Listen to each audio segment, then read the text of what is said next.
Born on the poor Outer Rim mining planet of Apatros in 1026 BBY, Dessel was raised by Hurst, an alcoholic, abusive man who referred to his son as the bane of his existence. Blaming Dessel for the death of his wife in childbirth, the boy suffered the scorn and cruelty of Hurst and his friends for many years, continuing even as Dessel turned 16 and started working with them as a miner for Outer Rim ore works, enduring hazardous, back-breaking conditions to extract cortosis ore for the Republic and other clients of the company. Though the work was difficult, it shaped Dessel, who was already tall, into a large, heavily muscled man, strengthened further by the regular beatings he suffered from his colleagues. Yet his greatest gift was unknown to all, including himself, as Dessel was born a powerful Force-sensitive, one of the rare beings capable of harnessing the primordial energy flowing through all living things, using it to increase their physical and mental abilities. Though Dessel was untrained and did not realize he was using the Force, he understood from an early age he was special, with greater luck and intuition than others, sometimes able to sense things before they happened. Despite working to provide for himself, Hurst continued to abuse his son until the age of 18, when Dessel challenged his authority, resulting in a beating that left him near death.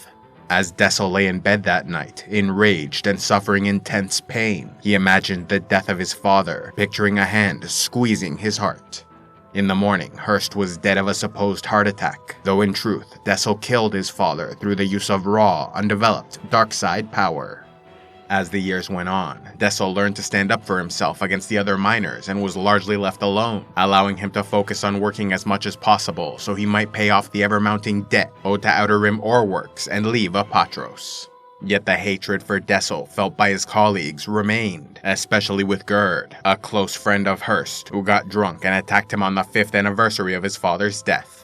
Receiving a Force premonition during the fight, Dessel turned his head in time to bite off Gerd's thumb, defeating the drunken miner. Despite claiming self-defense, Dessel was suspended for several days, and so went to the local cantina to make money gambling at the sabacc table. A great card player, Dessel won by unknowingly using the Force to predict outcomes, and through psychological manipulation, insulting and mocking his opponents, so anger might cloud their judgment. Playing against a group of Republic officers, his efforts created a deepening tension in the cantina, as Dessel's dark side aura began to influence spectators and participants, resulting in a near riot when he won the high-stakes final round through a near-miraculous pure sabacc. Drunk and convinced Dessel was cheating, the defeated Republic ensign started to yell and make a scene, insulting the miners and their world.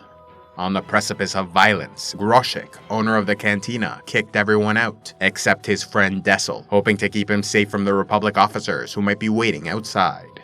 Yet this precaution was not enough, as they waited for hours to attack Des on his way home. Using the Force to sense what would occur, he gained the upper hand and stabbed the Republic ensign with his own vibroblade, causing the officer's friends to run and report his death. Knowing he would be accused of murder, Dessel returned to the cantina and sought help from his only friend, Groshek, who used his contacts to get the young man off-world. However, his contact would help on the condition Dessel joined the Sith army, fighting for the Brotherhood of Darkness against the Jedi and Republic. Reformed and led by the Dark Lord Shere Khan, the Brotherhood of Darkness was the latest iteration of the new Sith Order, founded in 2000 BBY by Darth Ruusan, continuing a legacy dating back to 7000 BBY, when Ajunta Paul and his followers rebelled against the Jedi Order, resulting in the 100-Year Darkness, which left the Dark Jedi defeated and exiled. Yet this was only the beginning of their journey, as they found the dark side world of Korriban, intermixing with the native Sith population to create the old Sith Order and Empire that endured for thousands of years, and was reformed multiple times after its initial collapse. The new Sith Order, therefore, continued their predecessors' struggle, waging 1,000 years of war against the Jedi and Republic. Yet it seemed every time the Sith were on the rise with the potential to conquer the galaxy, they were undone by internal division and betrayal, as ambitious Sith Lords fought for supremacy. Recognizing this weakness, Shere Khan created his own new Sith faction named the Brotherhood of Darkness, an egalitarian order where anyone powerful enough to join their ranks was granted the title Dark Lord and had a voice in their decisions. Raised from childhood as a Jedi, Shere Khan was a charming, charismatic leader and powerful Force user who grew increasingly radicalized over their wars with the Sith, blaming the passive nature and non-interventionist policies of the Order for the enemy's gains across the galaxy. Upon achieving the rank of Master, Khan and his followers left the Jedi entirely in 1010 BBY and took the fight directly to the Sith, tracking down disparate Sith Lords to defeat them all. His victory was so complete, the Jedi Order even sent a message of congratulations, all the while failing to see that Khan was now of the dark side, reigning as Dark Lord over a united Sith Order and Empire. Coming to believe the light side Jedi were the greatest enemy to peace in the galaxy, Skier Khan sought out the dark side and knowledge of the Sith, but also recognized a fundamental flaw in their teachings, as they focused too much on individual power, creating an endless cycle of betrayal and assassinations, as the only way for subordinates to gain greater authority and position. Determined to end this cycle of failure, Khan created the Brotherhood of Darkness, doing what almost no other Sith Lord in history would ever consider by voluntarily surrendering some of his power to form a leadership council where every member was a Dark Lord of equal standing. Enacting his philosophy of rule by the strong, Khan remained in a position of leadership, but now brought his ideas to the council where they voted on how to proceed. Convincing many this was the only way their order could remain united and destroy their enemies, Khan won the loyalty of many Sith warlords like Cortus and Kasim during his campaign of conquest. Though he now had an army of Sith Lords at his command, in addition to Dark Jedi like Kopaj and Lator, Khan knew it was still nowhere near enough to defeat the Republic, and so grew the Brotherhood into a true galactic power by recruiting all Force-sensitive citizens from their worlds to train in specialized Sith academies, while non-Force users were brought into their military. Seeking to end 1,000 years of war, Skier Khan and the Brotherhood of Darkness invaded the Republic in 1006 BBY, winning the critical Battle of Korriban to take back their ancestral home. Under the command of Dark Lord Cortus, Korriban hosted their most prestigious Sith Academy, where only the most promising Force users were sent to become Sith Lords, the equivalent of Jedi Masters. Growing their strength significantly, the height of their power saw the Brotherhood with an army of 20,000 Sith, alongside their traditional military and fleet, bringing the Republic and Jedi Order to the very edge of total defeat. Recruited into the Gloomwalkers, one of many frontline Sith military units, Dessel's unique abilities quickly made him a respected leader, responsible for their victories and relatively low casualty rate. Promoted to sergeant under Lieutenant Ulabor, an ambitious officer happy to take credit for their successes, Dessel was left with operational control over the unit as they fought on Kashyyyk, Trandosha, and Fasira. Yet things fell apart during the Battle of Fasira when Lieutenant Ulabor ordered the Gloomwalkers on a suicide mission because he was afraid to confront his Sith Lord superior, despite Dessel explaining a simple adjustment to their plan would save many lives. Unwilling to lead his soldiers into slaughter, Dessel knocked Ulabor unconscious and took command of the unit. Implementing a revised plan, the sergeant was temporarily blinded by a flash grenade during the battle, causing him to use his powers to continue firing his weapon, seeing his targets through the Force. When the triumphant Gloomwalkers returned to camp, Lieutenant Ulabor was waiting with military police, who arrested Dessel to take for court-martial. Though the Gloomwalkers were ready to fight for him, he shook his head and allowed himself to be arrested, once again saving their lives. Fortunately for the sergeant, his notoriety and recent transgression brought him to the attention of Sith Lord Kopaj, a close ally of Skier Khan, who rather than admonish him, praised Dessel for his many victories with the Gloomwalkers, before revealing he was Force-sensitive. Sensing great potential in the former miner, Kopaj sent him to the Sith Academy on Korriban, where he might train to become a Sith Master. Shocked but mindful of this incredible opportunity, Dessel happily agreed and even followed in Sith tradition by taking a new name. Remembering his childhood and the cruelty of his father, Dessel became Bane before leaving for Korriban. Arriving on Korriban to attend the Brotherhood's most prestigious Sith Academy, Bane initially found himself at a disadvantage, as most of the students were born on Sith worlds, trained all their lives in the dark side of the Force. Yet Bane was determined to surpass them, and so dedicated himself entirely to his studies, even spending his free time in the Sith archives, learning the history of their order and the teachings of ancient Dark Lords. Rising through the ranks, his teachers encouraged him to abandon his studies of the past, as Dark Lord Khan reformed the Sith, doing away with many of their destructive traditions. And as his power grew, he complied, focusing entirely on the lessons of his instructors. Yet Bane's momentum was nearly halted after a pair of sparring matches with Foharg, a fearsome Makurth who won their first encounter, and nearly the second as well, besting his opponent in the duel, but refusing to finish him off, instead taunting and humiliating him in front of Battle Master Kasim and the other students. Growing beyond what he could contain, Bane's rage exploded in the form of a powerful dark side wave, which threw his Makurth rival back. Ignoring Kasim's order to stop, Bane then used a force choke to squeeze the life from Foharg's body. Violating an academy rule by killing a fellow student, Bane was sent to the school overseer, Lord Cordis, for punishment, but was instead praised for his strength and resolve, learning that exceptions to the rules were made for powerful students who showed potential and acted as true Sith. In fact, the masters were so impressed, Bane was rewarded with private lessons, causing his reputation and prestige to rise greatly, bringing him to the attention of Sirac, the best student at the academy. A powerful Force-sensitive Zabrak from Iridonia, Sirac was rumored to have been the apprentice of Cordis for 20 years, even before the creation of their school, and so was firmly planted at the top of the student hierarchy, with some even convinced he was the Sithari, a prophesied perfect dark side being who would destroy the Sith and raise them from the dead stronger than before. Yet despite winning acclaim, respect, and even earning his place as the next potential challenger to Sirac, Bane started to struggle after realizing he must have killed his father with raw dark side power all those years ago. Growing afraid of his own strength, doubt blocked his connection to the Force, making him unable to channel anything more than a trickle of energy. Panicking at the thought of losing his position, Bane challenged Sirac to a duel, hoping a dangerous situation might force his powers to return. But they did not, and Sirac utterly destroyed him, leaving the young man a broken mess, so utterly defeated, the Zabrak did not bother finishing him, and just walked away in disgust. Spending the next few weeks in a Bacta tank, Bane emerged to learn he was now at the very bottom of the school's hierarchy, ignored by students and dismissed by teachers, with all privileges revoked by order of Lord Cordis.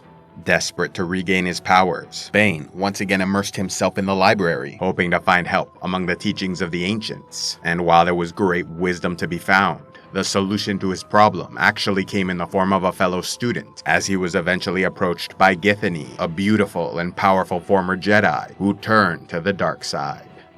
The apprentice of Jedi Master Honda, Githany trained alongside Kiel Charney, her fellow Padawan and secret lover, yet emotional attachments were strictly forbidden by the Jedi in most cases, and so when Master Honda learned of their relationship, he demanded it come to an end.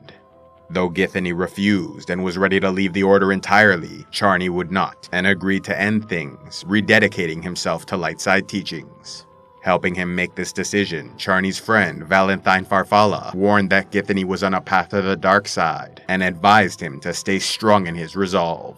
Furious with both Charney and the Order, Githany gathered all information she could about Lord Hoth's forces before defecting to the Sith. On the verge of winning the war against the Jedi Order and Old Republic, the Brotherhood of Darkness were conquering core worlds, and even nearing the capital of Coruscant. Yet the Jedi were suspiciously absent from many of these engagements, as Lord Hoth realized they were losing the war and so decided to change strategies and take a bold risk. Leaving the core defended only by conventional forces, Hoth gathered all willing Jedi to the Army of Light and took them on a campaign of recruitment, visiting many Outer Rim worlds, including those held by the Sith, as they were busy fighting in the core. Recruiting anyone with any level of Force sensitivity, Hoth grew his numbers and made his stand on Ruusan, a mid-rim planet of strategic importance, recently conquered by the Brotherhood in the First Battle of Ruusan, when Khan used his battle meditation to lead his outnumbered forces in a surprise attack, and nearly lost the confrontation after discovering Republic forces had a Jedi Master on board, also employing battle meditation. Though Khan was a powerful Force user, he chose to train all his powers equally, and so did not specialize in battle meditation, whereas his Jedi opponent was an old woman who spent her whole life training this one ability, thereby giving their side a significant advantage. Yet the Sith ultimately emerged victorious when Lord Kopaj boarded the Jedi Master's ship to kill a squadron of elite soldiers and 2 Padawans before reaching his target. To his surprise, she made no effort to defend herself and instead remained in her meditation, using every last second of life to help the Republic fleet. Earning his respect, Kopaj struck her down and the battle was won.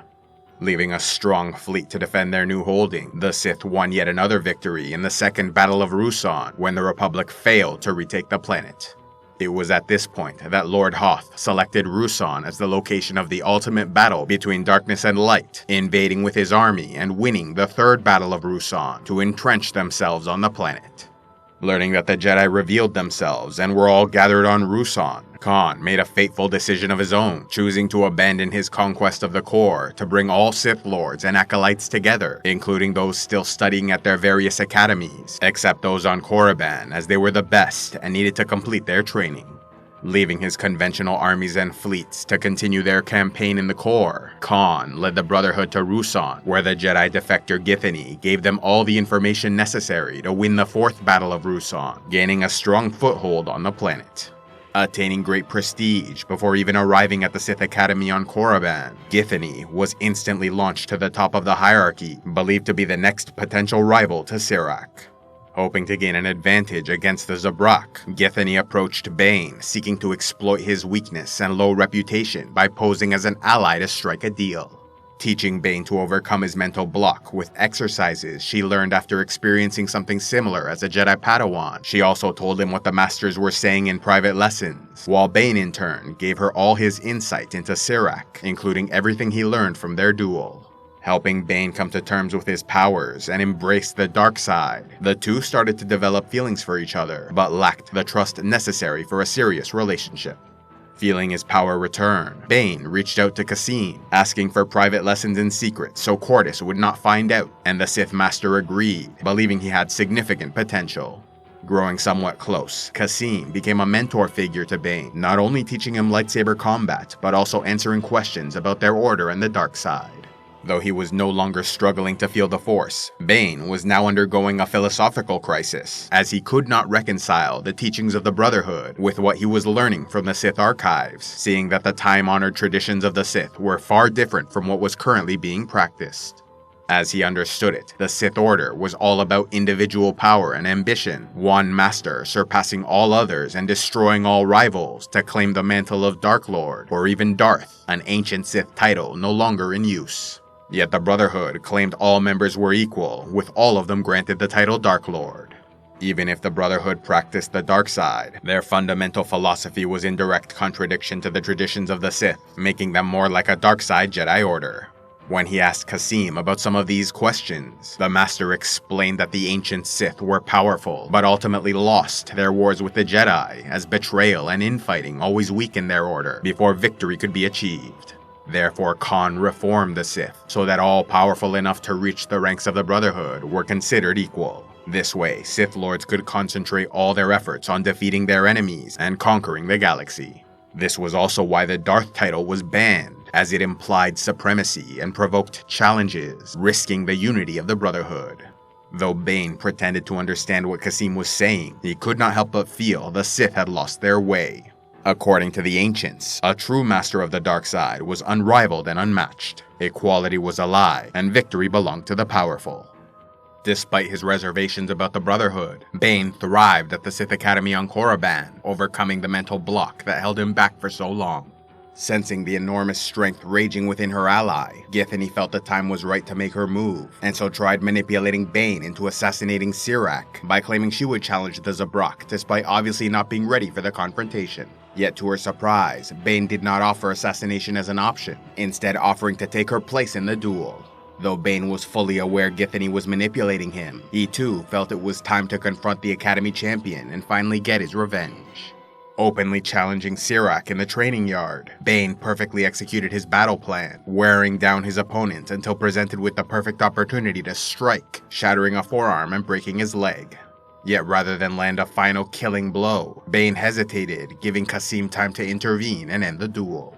Having done the impossible, Bane won great prestige and adulation, rising from the lowest ranking student to the highest, recognized as the greatest apprentice of the Sith Order.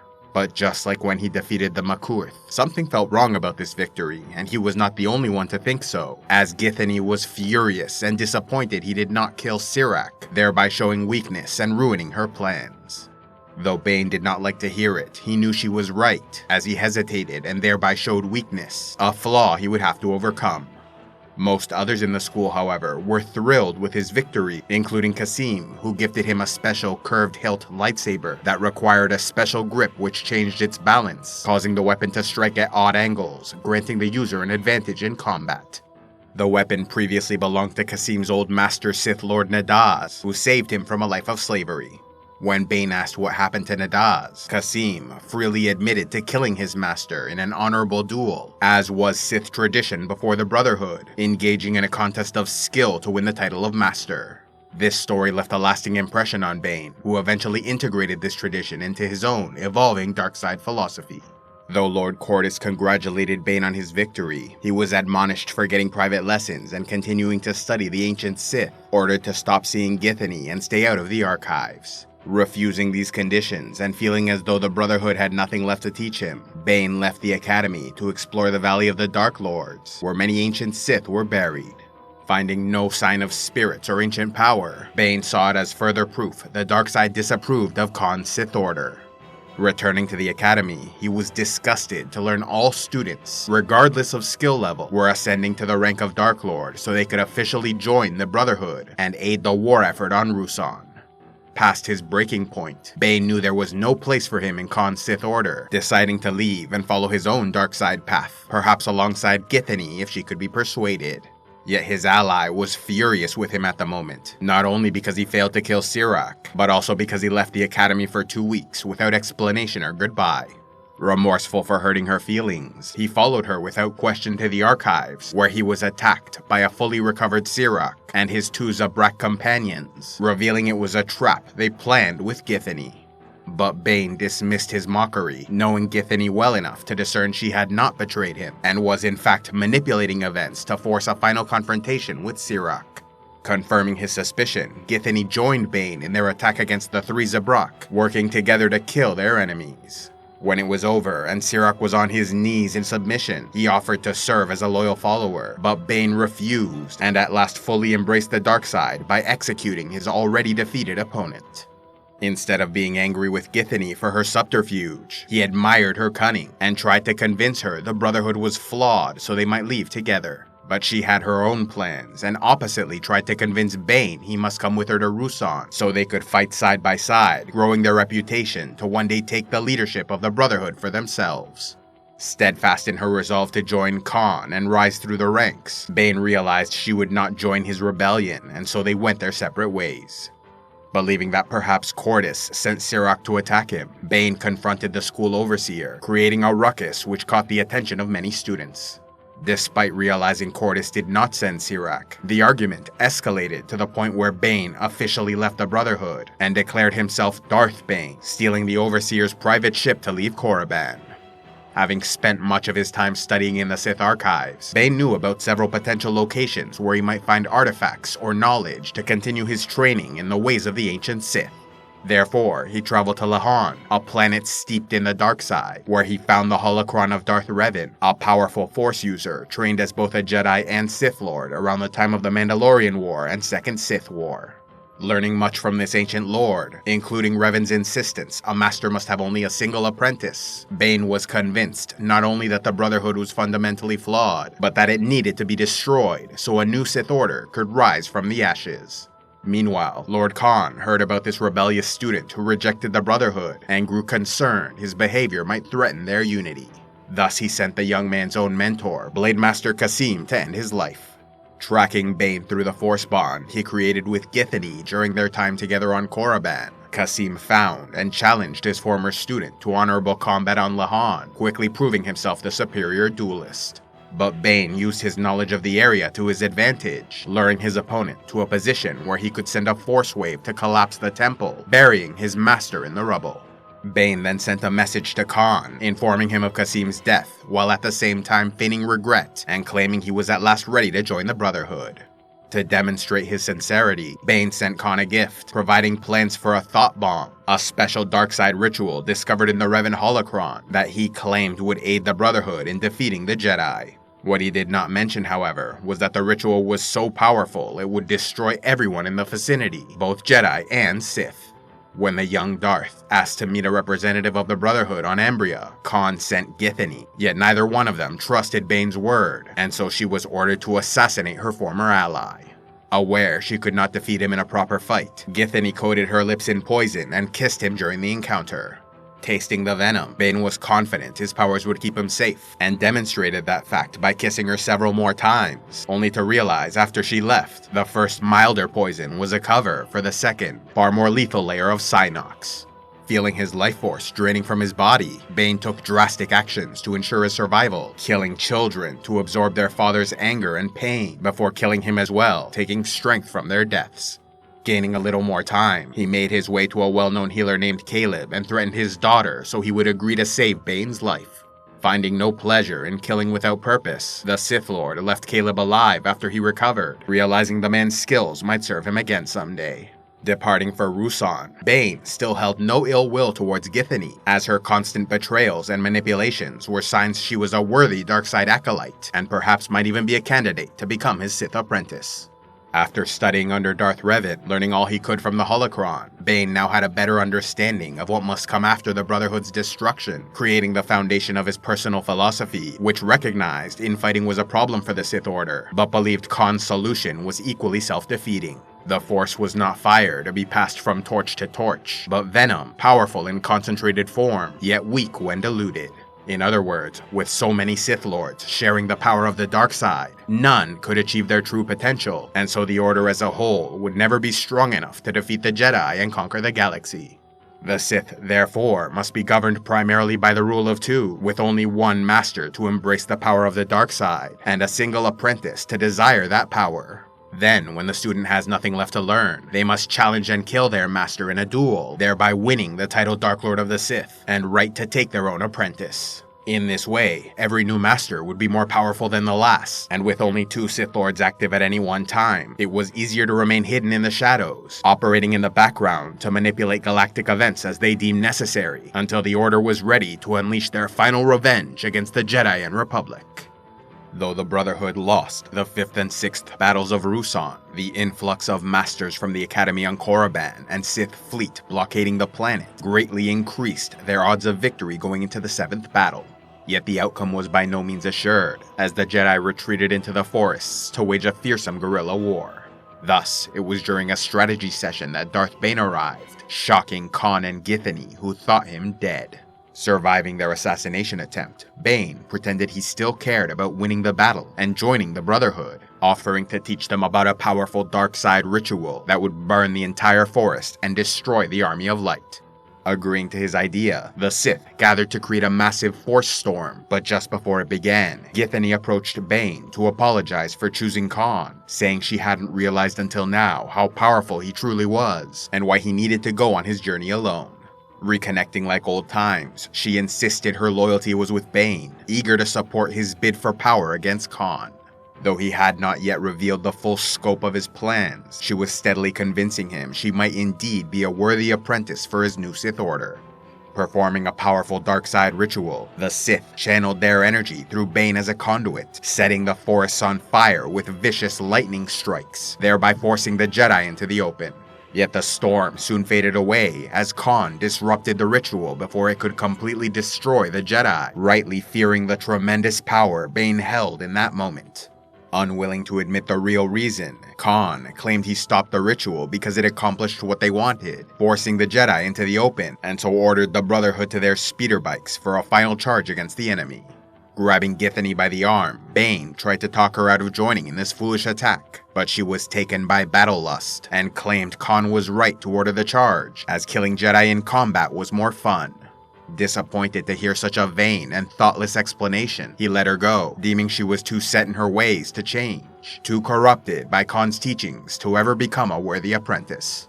Coming up with a new plan, Bane returned to their camp where he was approached by Lord Cordis, who pledged himself to the young Darth, believing he was the inevitable successor to Lord Khan. But Cordis, like Githany, wanted to reform the Brotherhood rather than destroy it, and so Bane refused his allegiance, using the Force to squeeze the life from his body. Reaching their communication equipment, Bane ordered the Sith fleet around Ruusan to break formation, allowing Jedi reinforcements to arrive and end Khan's chances of winning the war by conventional military tactics. Enraged by this betrayal, Khan confronted Bane, who explained the thought bomb was the only way to truly eradicate the Jedi. Believing himself more telepathically powerful, Khan attempted to forcibly manipulate his enemy into subjugation, but Darth Bane was far past such petty tricks and simply feigned obedience, while at the same time reversing the manipulation, making Khan believe the thought bomb would work and destroy the Jedi. Leaving Bane behind, Khan gathered all other Sith Lords and led them to a cave system where they hoped to lure the Jedi into a final confrontation. Suspecting a trap, most of the Jedi fled the planet, while Master Hoth led 100 of his comrades to the caves, seeking to trick Khan into thinking all Jedi were gathered so he would unleash whatever weapon was prepared, thereby preventing it from being used against innocent people in the future. Though Githany began to doubt Khan's plan in their final moments, seeing madness in his eyes, she was unable to escape the blast, which killed nearly every Force sensitive in the vicinity, trapping their spirits to wander aimlessly for thousands of years. In addition to killing Hoth and his 100 Jedi, all Sith were gone, save for Githany's young apprentice Darovit, who was protected by his minimal Force sensitivity, and Dark Lord Kopaj, who managed to get away in time, preferring to die in lightsaber combat by charging against the Jedi surrounding a cave exit. As Hoth was dead, leadership of the Army of Light fell to Valentine Farfalla, a fervent supporter from early on, though he sometimes disagreed with Hoth's decisions. Believing the Brotherhood was no more, the Jedi and Republic finished off the last of the Sith fleet and army, claiming victory in the war. What they did not know, however, was that everything that occurred was by the design of Darth Bane, who survived as the last living Sith, thereby earning the right to name himself a true Dark Lord, with plans to rebuild the Order stronger than before.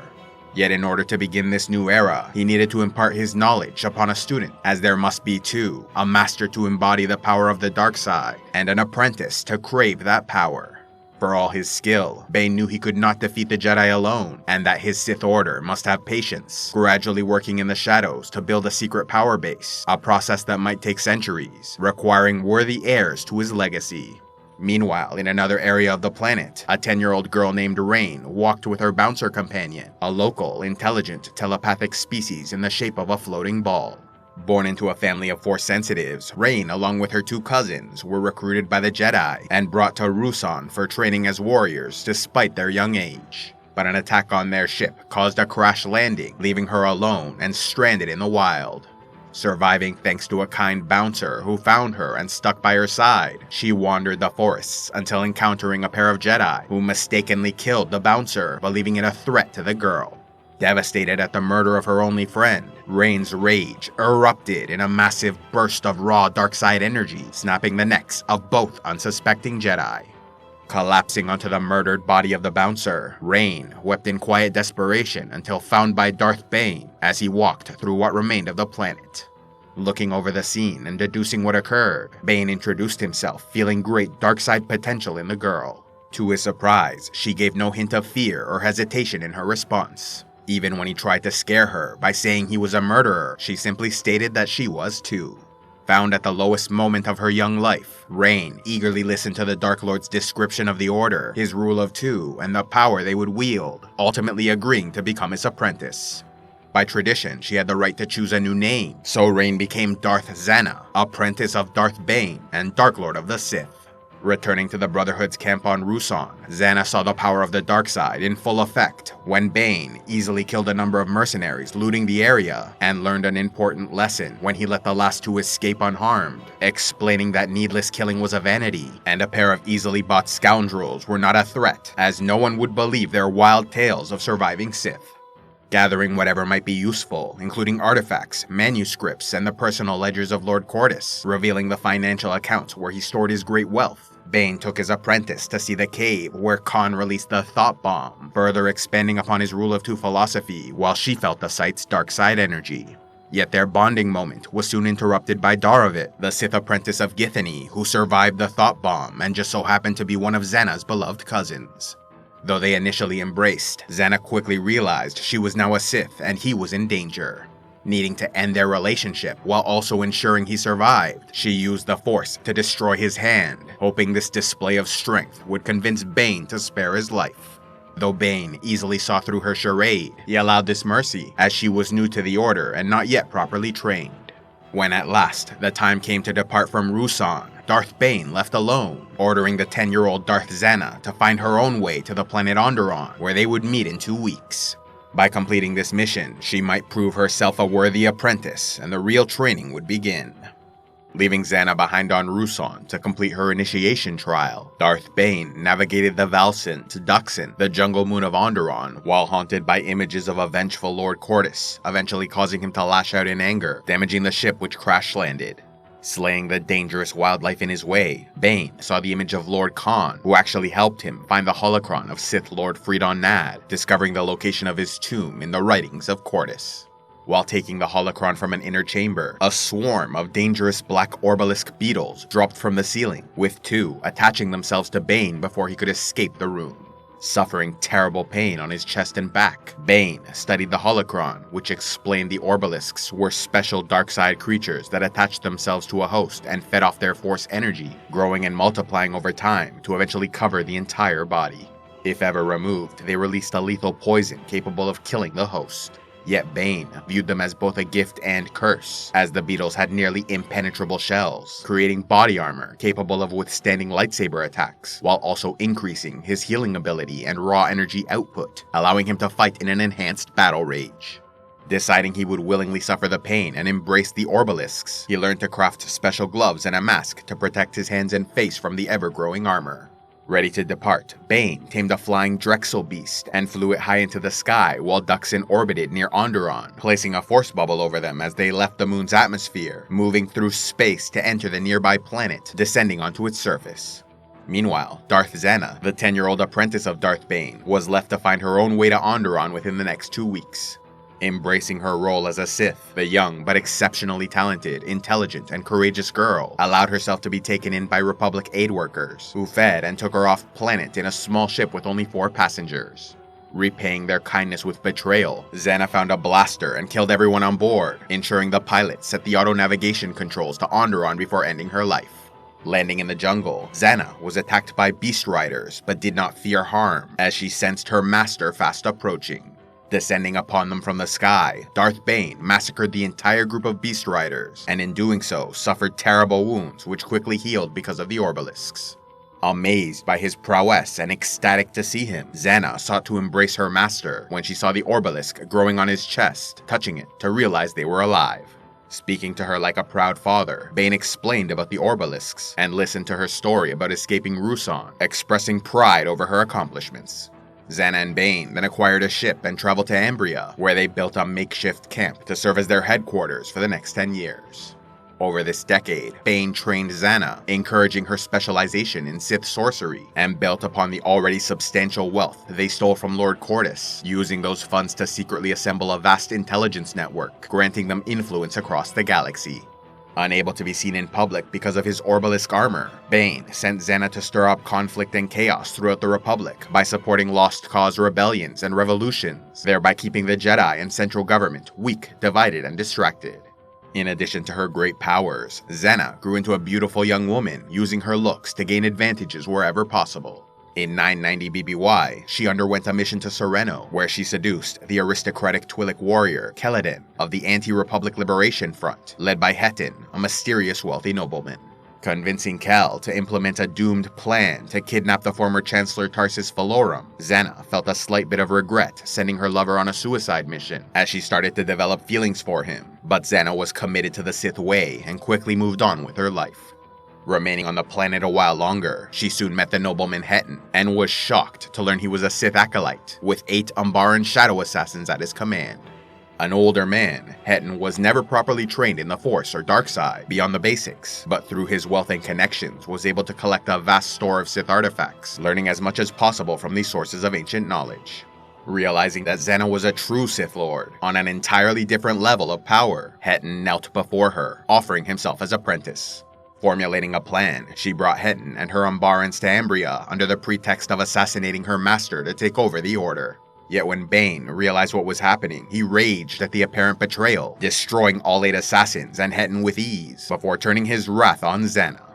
Nearly killing her, the apprentice barely managed to explain that she extracted useful information from Hettin and brought him to Ambria because only Bane was powerful enough to kill him and his assassins. When he angrily suggested he might have been killed, Zannah simply replied that would mean he was unworthy of being her master. An answer he happily accepted, sparing her life and continuing her training. Revealing the location of the Dark Lord Beliadarzu's fortress, Zannah told Bane this was where he might find instructions for crafting a holocron, a project he was eager to complete, as leaving a record of his knowledge was essential to properly train future generations of Sith. Locating Darzu's fortress on Tython in the deep core, Bane battled his way through an army of techno-beasts to find and claim her holocron. Zannah, meanwhile, was sent on a separate mission to Coruscant, posing as the Jedi Padawan Nalia Adolu to infiltrate the temple archives, searching for information on Orbalisk removal, as Bane was starting to feel they might be hindering his long-term growth as a Force user. This idea, though not without validity, was also secretly implanted in his mind by Zannah over the years, as she was eager for him to remove the armor, which made eventually defeating him in combat a near impossibility. Yet to her surprise, while searching through the archives, she ran into her cousin Darovit, who, as fate would have it, was there to testify before the council that the Sith Order had endured. Taking her cousin, she immediately left the planet, only for her departure to be noticed, with Jedi sent in pursuit. Arriving on Tython, Zannah informed Bane about Darovit and their Jedi pursuers, leaving them to drop all other considerations for the moment and prepare for battle. Facing off against 5 Jedi, the 2 Sith Lords proved superior combatants, with Zannah killing Rusk Talasu and Saro Zaj, while Bane killed Valentine Farfalla and gravely injured Warrior Domat. Yet as Bane prepared Force Lightning to eliminate their final opponent, Johan Othone, former apprentice of General Hoth, Master Domat, who was still alive, wrapped Bane in a Force shield, trapping and reflecting his lightning back upon him before he collapsed, nearly dead. If this were not bad enough, the lightning also killed many of the Orbalisks, causing them to release their poison into his system. Killing the remaining Jedi, Zannah brought her dying master to find the old healer Caleb on Ambria, who once saved his life years earlier. But when they arrived, he refused to help, having sent his daughter away so no one could ever blackmail him again. Unsure what to do next, Zannah feigned defeat, offering to hand herself and Bane over to the Jedi in exchange for healing her master and removing the Orbalisks. Agreeing to her conditions, Bane awoke sometime later and was horrified to learn Zannah contacted the Jedi. Believing she betrayed the Sith, Bane was ready to die, but his disappointment turned to pride upon learning his apprentice had a plan to ensure their escape. When the Jedi arrived, they found the healer Caleb brutally murdered, cut into a number of small pieces before they were attacked by Darovit wielding a lightsaber, driven mad by the Sith sorcery of his cousin. The Jedi, believing Darovit was the Sith Master responsible for the massacre on Tython, cut the man down, confident they at last defeated the Sith Order. Yet Zannah and her recovering master were hiding under the healer's home, and when the Jedi left Ambria, Bane expressed his admiration, declaring Zannah a worthy apprentice and heir to his legacy. Leaving the rough, makeshift camp on Ambria that served as their home for a decade, Darth Bane and his apprentice Darth Zannah forged new identities and spent the next 10 years in a beautiful, luxurious mansion on Sutrik IV, at last experiencing pleasurable surroundings after so much time purposely living on the edge of survival. Continuing Zannah's training, Bane sent her on important missions, which both served to further their plans of secretly gaining influence across the galaxy, and forced her to use her powers and mental acuity in practical situations. Zannah proved so adept and successful in everything she did, Bane was proud to realize there was little more he could teach, and certain she would soon challenge for leadership. Yet as time wore on and the apprentice gave no signs of seeking to overthrow her master, Bane grew disillusioned and wondered if she was worthy of his legacy. By 980 BBY, at the age of 46, Bane noticed an involuntary trembling in his hand, recognizing that his physical deterioration was starting, largely as an inevitable consequence of intense, long-term exposure to the dark side. Though Bane had no fear of death, he was worried the Sith Order would be left in the hands of an unworthy acolyte, reasoning that Zannah's hesitation to kill him must come from fear, indecision, or compassion, none of which were acceptable mindsets, as a Dark Lord of the Sith must be fiercely ambitious, ready and willing to challenge their master when both were at the height of their powers. Certain that Zannah noticed his trembling hand, but still would not challenge him, Bane concluded she must be waiting for old age to weaken him, meaning she was unworthy to take over the Sith.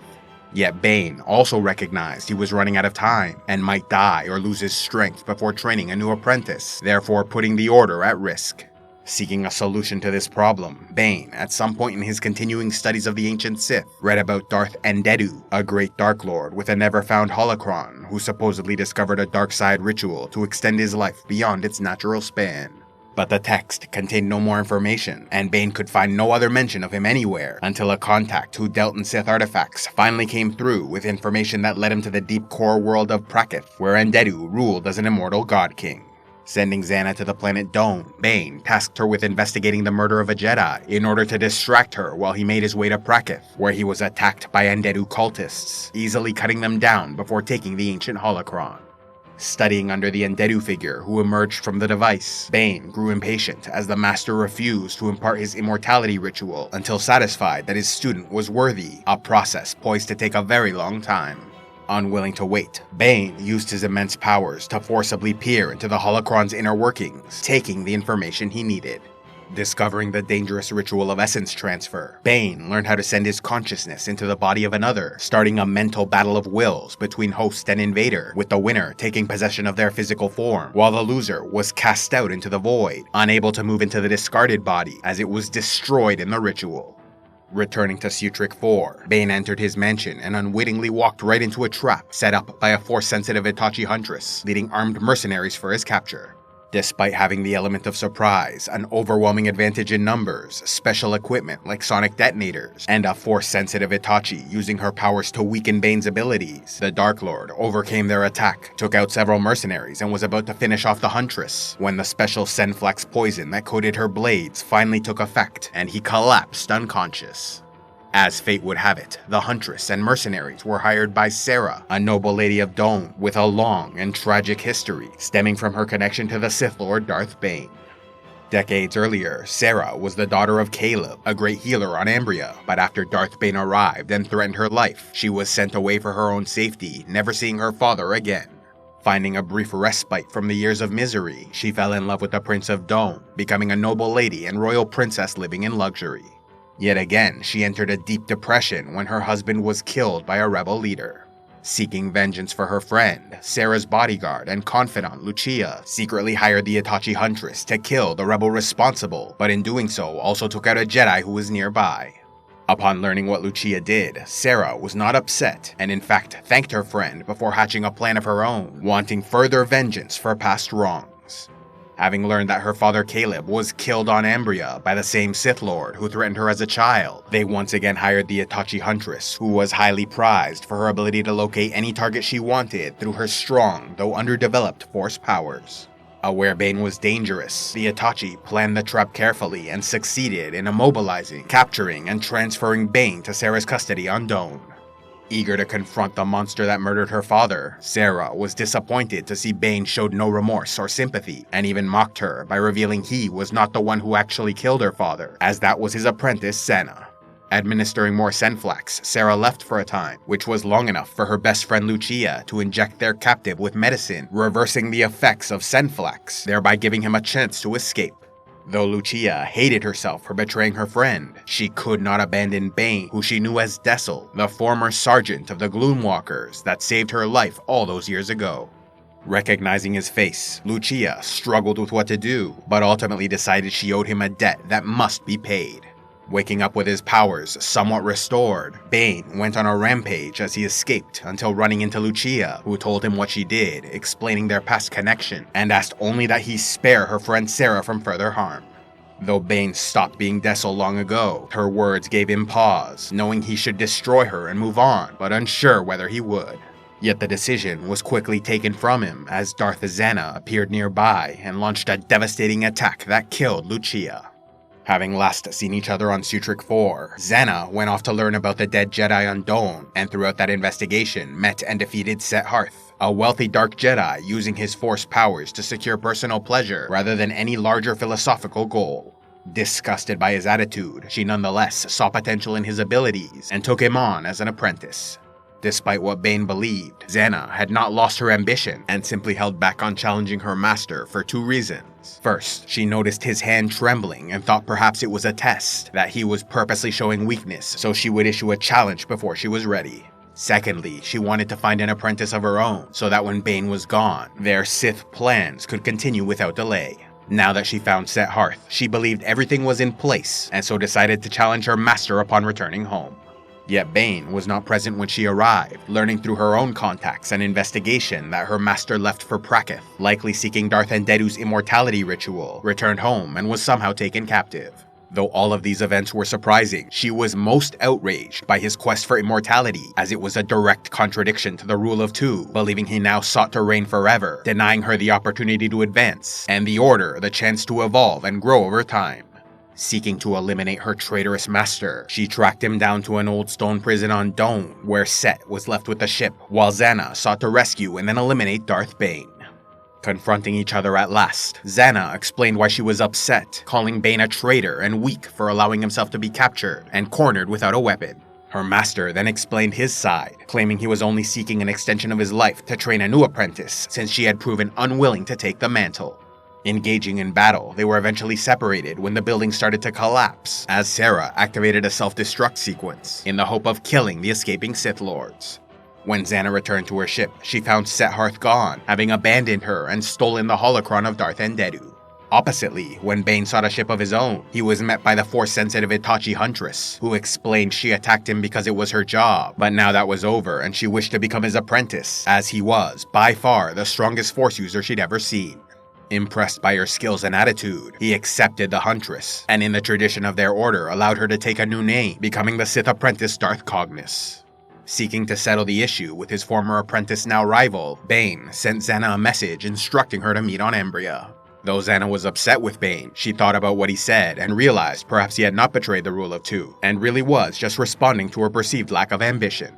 Therefore, when she got the message, she made her way to Embria, where Bane introduced her to Darth Cognis, instructing the new apprentice she was not to interfere in their battle and would instead train under whoever was victorious. With all three in agreement, Zannah and Bane faced off in single combat to the death. Engaging in lightsaber combat, Bane quickly gained the upper hand, and so Zannah called upon Sith sorcery to break his mind. Knowing this was her specialty, he was ready and repelled her illusions, causing Zannah to make one final attack, summoning dangerous dark side tendrils that destroyed everything they touched. Noticing this attack was consuming all her effort and concentration, Bane maneuvered past these creations and was about to strike her down when a wild tendril suddenly cut off his arm, blinding him with pain so intense he collapsed, his body defeated.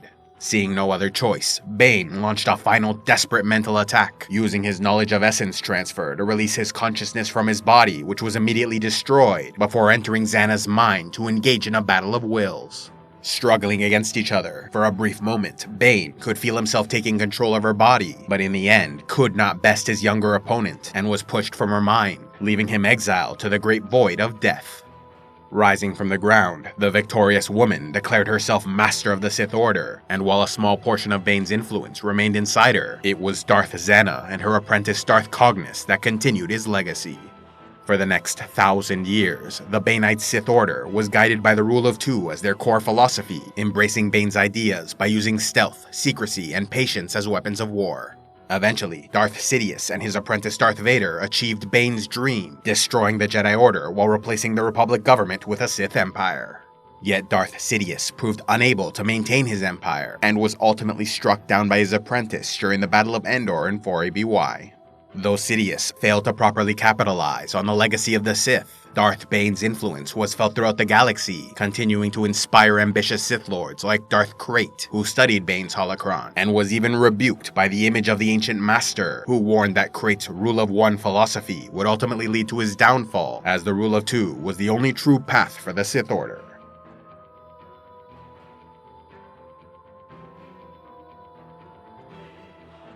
Love Star Wars? Then why not check out Audible, where they have the largest selection of audiobooks available, including a great collection of Star Wars content. Sign up now for the Audible Plus 30-day free trial in the links below and get a free audiobook, or select the Premium Plus trial and get 2 free audiobooks and access to a premium catalog of content. If you haven't already, be sure to check out the Darth Bane trilogy, written by Drew Karpyshyn and narrated by Jonathan Davis, as it is, in my opinion, one of the best Star Wars stories ever written. A special thanks to all those who contribute to Civilization X, like Sir Daeron of House Ashford, Chris Wilder, The Crimson Shadow, and Knight of Iron and Ice, Fred Heartless. If you'd like to help the channel, be sure to leave a like, comment, subscribe, and click on the links below, or else go to patreon.com/civilizationx, where you can gain early access to videos, vote on future content, and watch the Patreon-only series, Heroes of Lore and Legend.